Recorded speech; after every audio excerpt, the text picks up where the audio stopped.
The announcement that National Guard troops stationed in Washington, D.C. will now begin carrying firearms marks a significant turning point in the Capitol's security posture. For decades, the sight of uniformed soldiers in the city has been common during moments of crisis: hurricanes, presidential inaugurations, large protests, or emergencies like September 11. But what is less common, and far more symbolic, is the authorization for these troops to carry live weapons within the Capitol. This decision raises questions about security, civil-military relations, and the balance between freedom and safety in the heart of American democracy. Washington, D.C. is unlike any other city in the United States. It is both a living community, home to hundreds of thousands of residents, and the nation's symbolic core. The White House, Capitol, Supreme Court, and countless federal agencies are packed into a relatively small urban area. Every demonstration, every march, every protest carries national implications. Security in this city is therefore not just about keeping order. It is about protecting the institutions that represent American democracy itself. When the National Guard appears in Washington, the move is always noticed. It sends a signal of concern, of heightened threat, or of extraordinary circumstance. The decision to arm these troops is not simply about logistics. It reshapes the very image of the city, potentially altering how citizens experience their capital. Officials cite a combination of reasons for the shift. Intelligence assessments suggest that threats to federal buildings and personnel remain elevated. Law enforcement alone cannot always meet the demands of protecting multiple sites simultaneously, particularly during large-scale demonstrations or politically charged events. The Guard, already on call, is being asked to fill that gap. Another factor is deterrence. Unarmed soldiers may serve as a visible reminder of state authority, but armed troops provide an immediate tactical response to potential violence. Policymakers argue that this step will prevent hostile actors from seeing the Guard as soft targets or symbolic placeholders. Instead, armed guardsmen send a message: any attack on the Capitol will be met with real force. Yet the policy is not without controversy. The District of Columbia is a city deeply sensitive to the optics of militarization. Many residents remember the heavy security presence during the summer of 2020, when guardsmen in riot gear lined the streets near the Lincoln Memorial. Others recall the days following the January 6, 2021 attack on the Capitol, when thousands of troops were deployed with rifles slung across their chests, forming a fortress-like perimeter around the National Mall. For some, these moments symbolized safety and reassurance.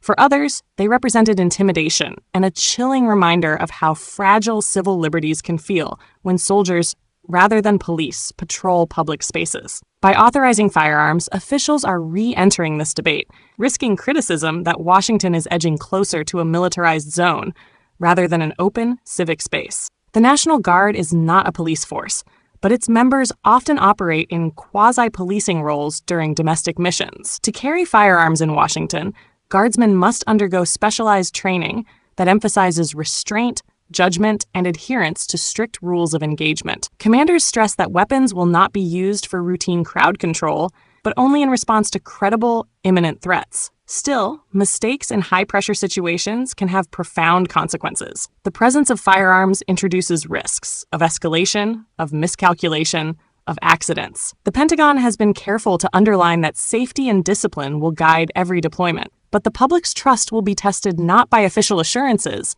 but by what happens in real time on the streets. This development also touches on larger issues about the role of the National Guard in American life. Traditionally, the Guard has straddled two missions: serving as a reserve component for overseas military operations and responding to domestic emergencies at home. Increasingly, however, Guardsmen find themselves drawn into politically sensitive assignments: immigration enforcement at the southern border, vaccine distribution during the COVID-19 pandemic, disaster relief in storm-struck states, and security operations in the Capitol. Critics worry that this blurs the line between civilian law enforcement and military power. Supporters counter that the Guard, composed of citizen soldiers rooted in local communities, is more accountable and less alienating than active-duty military forces. The decision to arm them in D.C. reflects this ongoing tension, using military structure to fill civilian gaps, while hoping to avoid the impression of martial law. Reactions to the policy are mixed.